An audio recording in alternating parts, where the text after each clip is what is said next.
महाकुंभ मेले में एक साधु महाराज को स्नान करने से रोका। जो कुछ हुआ उसे आप सुनकर हैरान रह जाएंगे।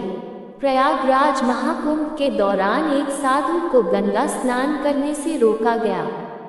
उसके बाद प्रयागराज के घाट पर जो चमत्कार हुआ उसे सुनकर आपके पैरों तले जमीन खिसक जाएगी। साल 2025 के जनवरी माह में प्रयागराज में सदी का सबसे बड़ा महाकुंभ लगा हुआ है। यह महाकुंभ हर 12 साल में एक बार लगता है। इसका महत्व गंगा नदी में स्नान का अधिक महत्व है। इसी वजह से देश दुनिया से लोग अधिक मात्रा में पहुंचते हैं। लेकिन हाल ही में ये घटना हुई है, उसे सुनकर आपके होश उड़ जाएंगे। जहां पर एक साधु महाराज को गंगा नदी में स्नान करने से रोका गया। कोई भी महाकुंभ साधुओं के बिना अधूरा है, क्योंकि साधु संतों के आगमन और स्नान से संपूर्ण माना जाता है। देश भर से साधु संत महाकुंभ शुरू होते ही एक महीने पहले ही प्रयागराज पहुंच जाते हैं। इस घटना की शुरुआत होती है मध्य प्रदेश के महेश्वर में रहने वाले राधानंद जी महाराज 4 बजे उठकर ठंडे पानी से स्नान किया करते थे और भिक्षा प्राप्त करने के लिए निकल जाया करते थे। उन्होंने अपने जीवन काल में सांसारिक सुख का त्याग करके कई तपस्याएं की, कई सिद्धियां हासिल की।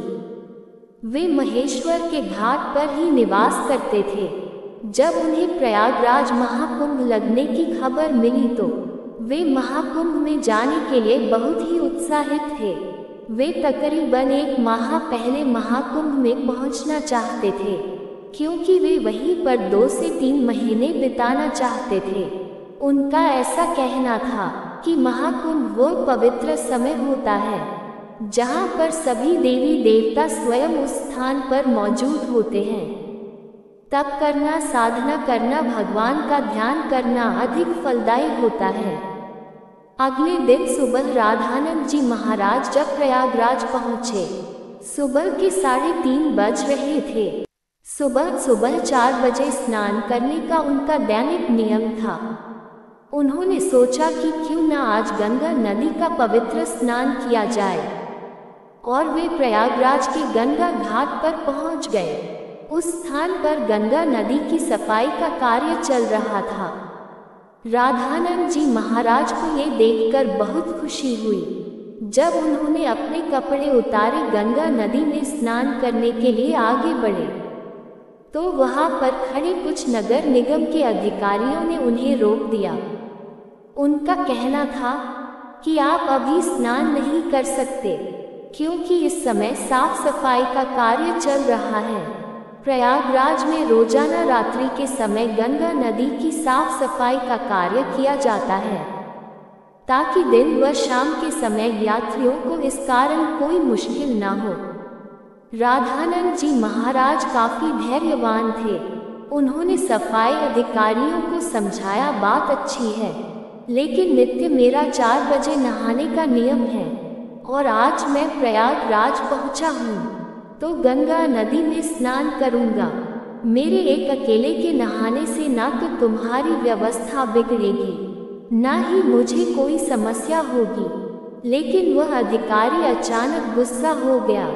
साधु महाराज से कहने लगा कि आपको इसी समय क्यों नहाना है? अभी पूरा दिन पड़ा है। क्या यहाँ पर तुम्हें कोई इंसान नहाता दिखाई दे रहा है? क्या तुम्हारे अंदर इतनी शक्ति है कि तुम सुबह 4 बजे इतने ठंडे पानी से करोगे? व्यर्थ की बातें बनाना छोड़ दो और यहाँ से चले जाओ। अभी तक तो रामानंद जी महाराज बहुत विनम्र थे, काफी धैर्यवान थे, लेकिन उस अधिकारी के अपशब्दों को सुनकर अचानक बहुत बुरा लगा। उनका ऐसा मानना था कि गंगा नदी पर किसी का अधिकार नहीं है।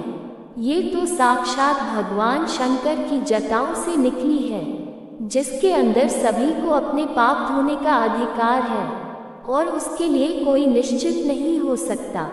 लेकिन उस समय राधानंद जी महाराज ने उस अधिकारी को कुछ नहीं कहा और सामने घाट पर ध्यान अवस्था में बैठ गए।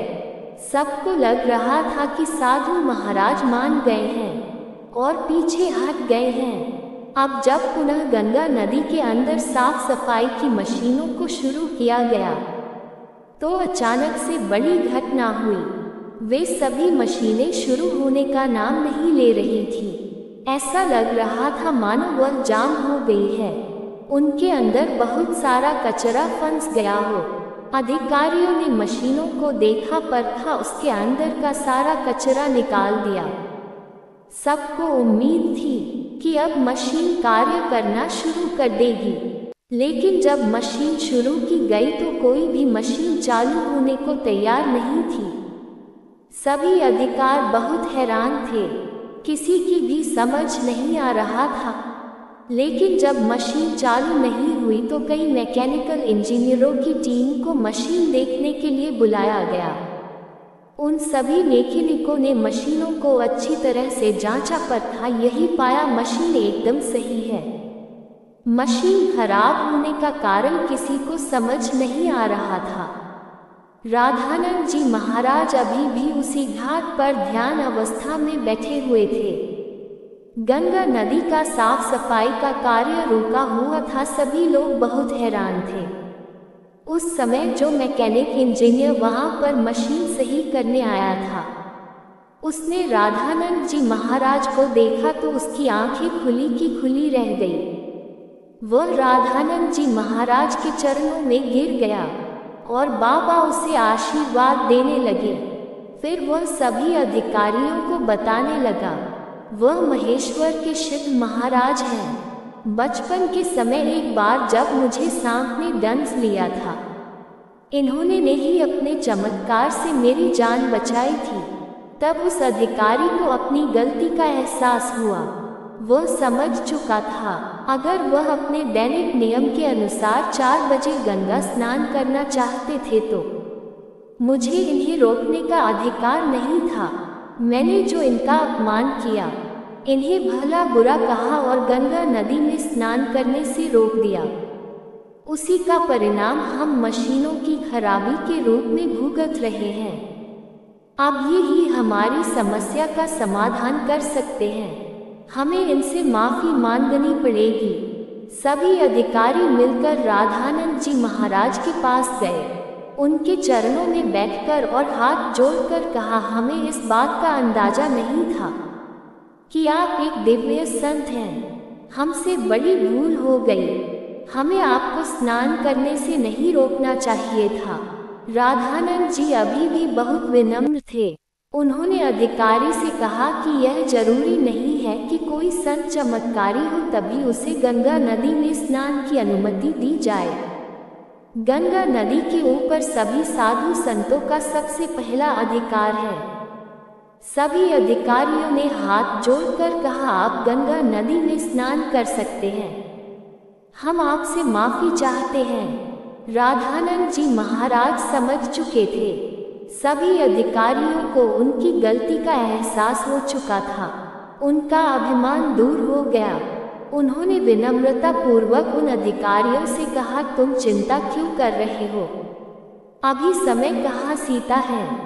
जरा अपनी घड़ी में समय तो देखो, आखिर क्या बजे हैं? जब सभी अधिकारियों ने अपनी घड़ी देखी तो उनके रोंगटे खड़े हो गए, क्योंकि उस समय सुबह के 4 बज रहे थे। किसी भी अधिकारी को ये समझ नहीं आ रहा था आखिर इतना बड़ा चमत्कार कैसे हुआ। आखिरकार राधानंद जी महाराज ने अपने चमत्कार से समय को कैसे पलट दिया। इतना बड़ा चमत्कार देखकर सभी अधिकारी चरणों में गिर गए और बाबा की जयकार लगाने लगे। इस चमत्कारी घटना के बाद सब उन्हें मान गए और उनके दास बन गए, जिसके बाद वे सुबह 4 बजे अपने नित्य कर्म के अनुसार वे गंगा नदी में स्नान करने पहुँचे। इधर मशीनों ने फिर से काम करना शुरू कर दिया। सारी मशीनें एक साथ चालू हो गई, जिससे ये प्रमाणित हो गया यह मशीनें भी केवल रामानंद जी महाराज के इशारे का इंतजार कर रही थी कि उन्होंने अधिकारियों का अभिमान चूर किया और गंगा नदी में स्नान किया।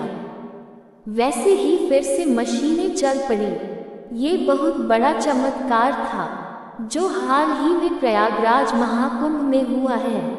जानकारी कैसी लगी कृपया कमेंट करके अवश्य बताएं। वीडियो को लाइक शेयर अवश्य करें। नई कथाओं के लिए चैनल को सब्सक्राइब करें। आपका साथ और सहयोग हमेशा बना रहे। राधा रानी की कृपा आप सभी पर बनी रहे। धन्यवाद। राधे राधे।